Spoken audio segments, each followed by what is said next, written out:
All hail Caesar! Now join me as we take a look at maybe the most famous Roman of all time, Gaius Julius Caesar. We will dive into his famous words that could stir his hungry legions into following him, as he stormed the capital of Rome, rebuking the Senate and turning it into the empire we all know today. Who was he? He was a Roman general and statesman who played a critical role in the rise of the Roman Empire. He was born into an influential patrician family, known as the Julii, in 100 BCE, and came to prominence during the late Roman Republic. Despite facing opposition due to his birth, Caesar's intelligence, ambition, and military prowess enabled him to rise through the ranks and become one of the most powerful men in Rome. He is known for his successful military campaigns in Gaul and his political maneuvering that led to the establishment of the Roman Empire. Caesar's assassination in 44 BCE at the hands of a group of senators has made him a legendary figure in history, and his legacy continues to inspire awe and fascination today. Here are 3 quotes that inspired his legions to take Rome. Number 1. Beware the Ides of March. This famous quote is derived from Shakespeare's play Julius Caesar and refers to a warning that Caesar received about his assassination. It may not be the most obvious, motivate the troops style of quote, but it shows Caesar's defiant spirit, even in the face of prophecy and death. The Ides of March fell on March 15, 44 BCE, and it was on this day that a group of senators attacked and killed Caesar as he entered the Senate. However, the quote does not appear in any contemporary accounts of Caesar's assassination, and its origins are uncertain. It is possible that the phrase was taken from a letter written by Caesar's wife, Calpurnia, who begged her husband to stay home on the Ides of March after having a premonition that something terrible would happen. Whatever its origins, beware the Ides of March has become a famous proverb meaning beware of what is coming. It serves as a reminder that even the most powerful people are not invincible, and that even the best laid plans can go awry. This quote can be seen to inspire his men, because he may have known that his death was coming, but still charged head first into his ambition, showing his legions that all men make their own destiny. The fates had no effect on men of his caliber. He did not fear the cutting of his thread, because he did not believe in anything other than his own mind and his own will. He might have come off a very strong man, but we know today that Caesar may have suffered from ailments that would have made him seem weak and vulnerable if made public at the time. These accounts are uncertain though, and there is no medical record of such, but has been made rumor to add depth to his character, flooring his strong demeanor. This to me makes the man, because no man is perfect, and anyone who claims to be is covering for insecurities that run deep. It is the ability to be completely vulnerable, know your mortality, know you are a minuscule human being, but charge forth into the fray anyways. Caesar did not fear Pluto, the Roman equivalent of Hades, the Greek god of the underworld, because he knew that all men fall, but not all men truly live, and he would be damned if he would not personify this notion. This strength and confidence in the face of his own death, whether he knew about this prophecy before he stormed the gates of Rome, is not clear, but one thing we know is that Caesar had a frame that inspired hungry men to follow, and he was an orator that could galvanize the masses to die for him.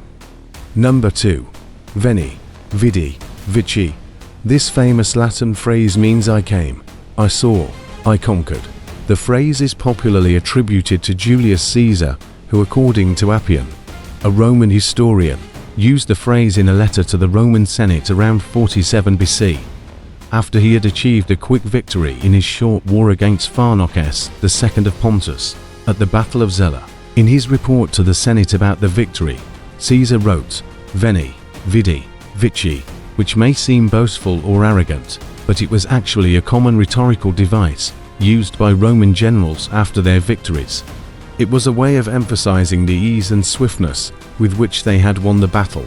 However, the phrase has taken on a life of its own, and has come to represent Caesar's larger-than-life personality and his incredible military achievements. It also encapsulates the essence of his approach to warfare, which was characterized by speed, efficiency, and overwhelming force of character, even when outnumbered.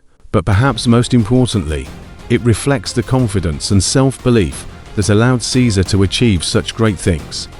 When a leader speaks or writes with such prowess, his men cannot help but be inspired, because when a man sees his superiors have no fear about the battle to come, their morale is boosted, giving them an almost unrealistic sense of confidence and invulnerability. No man could spark such change without first inspiring his own legend. Number 3. Alia iacta est. This famous Latin phrase means the die is cast or the die has been cast, which means that the decision has been made and there is no turning back. The story goes that Caesar spoke these words just before crossing the Rubicon River into Italy with his army in 49 BCE, an act that was seen as a declaration of war against Rome, and that led to the fall of the Roman Republic and the rise of the Roman Empire. In this context, Caesar was acknowledging that there was no going back. He had made his decision and was prepared to face the consequences. This quote highlights Caesar's courage and determination in the face of adversity. He was willing to risk everything in order to achieve his goals, and he knew that there was no turning back once he had committed himself. This can be seen in two ways. He can be seen as a dictator, invading the sacred land founded by its namesake, brothers Romulus and Remus, or it can be seen as a necessary act of defiance against a bloated Senate, who constantly shirk their responsibility towards the people. If a man is so strong in his beliefs that he is willing to risk his life and the lives of his men to institute new rule of a land that has been a republic for centuries, then we can infer that this is a headstrong, stubborn man, but a man of principle, an idealistic man who either is in love with creating his own legend or truly offering the people of Rome a better alternative. In this case, though, he's not giving them a choice. He's essentially invading his own homeland.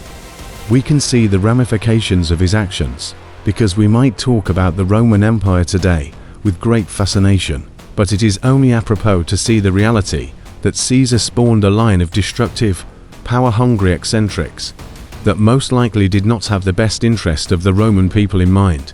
There were a few, such as Marcus Aurelius and Caesar Augustus, who can be seen to have taken Rome to the heights of military and technological greatness. But then there were also emperors, such as Caligula and Nero, who just wanted to watch the world burn, as long as they were the ones on top laughing. Caesar founded this empire on strength and proper footing, keeping the frame of a leader and a man of principle. But the empire seemed to have decayed into a playhouse for neurotic and deranged leaders who did things purely for their own amusement and to the detriment of all those around them. This is not a judgment of the times or the people. It is merely an observation that something that started with such vigor and strength fell to its own legend and was toppled ironically in the same way Gaius Julius started it, being invaded and sacked by the Visigoths in 410 AD, but in the 800 years of sheer prosperity with technological marvels such as the aqueducts, architecture such as the Colosseum, and emperors good and evil, we can see the Empire of the West was truly the last great bastion of ancient Rome. What can we learn from Julius Caesar? Caesar was a brilliant military strategist and a master of logistics. He was able to successfully campaign in Gaul and other parts of Europe because he was able to plan ahead and anticipate his enemies' moves. He was also a skilled politician and was able to build alliances and win over the support of key figures in the Roman government, but not enough to stop his own assassination at the hands of those senators who deemed him a threat to the once great republic. Caesar was a charismatic leader who was able to inspire his troops and the people of Rome to follow him. He was also a ruthless pragmatist who was willing to do whatever it took to achieve his goals. Ultimately, Caesar's story is one of ambition, determination, and the pursuit of greatness. Despite his many flaws, he was a truly remarkable individual who left an indelible mark on history. Whether you admire him or despise him, there is no denying that Julius Caesar was one of the most fascinating and influential figures of the ancient world. and his life and death continue to inspire wonder and debate, even today. Thank you for watching. If you feel like you are doing something novel in life, something that goes against the grain, you will most likely make a few enemies on both sides of the board, and maybe succumb to efforts of those closest to you. This is not a reason to stop pursuing your goals, but we must learn from Julius Caesar that when you do something so radical, even though many follow you, many will chastise you until you show them your worth. Because any great human being who has unique thoughts and notions will always be seen as a threat to those willing to accept the status quo as the only satisfactory choice. Remember the great empires of the West, heed the lessons of the Byzantine in the East, and see your own empire flourish this modern day. We may not live in a time of conquerors and emperors, but you can lead an empire in your own life, reaching your own goals, living by your principles, but having the noble ability to compromise and see others' points of view. This will help you build your own version of ancient Rome and make others around you say, "All hail Caesar."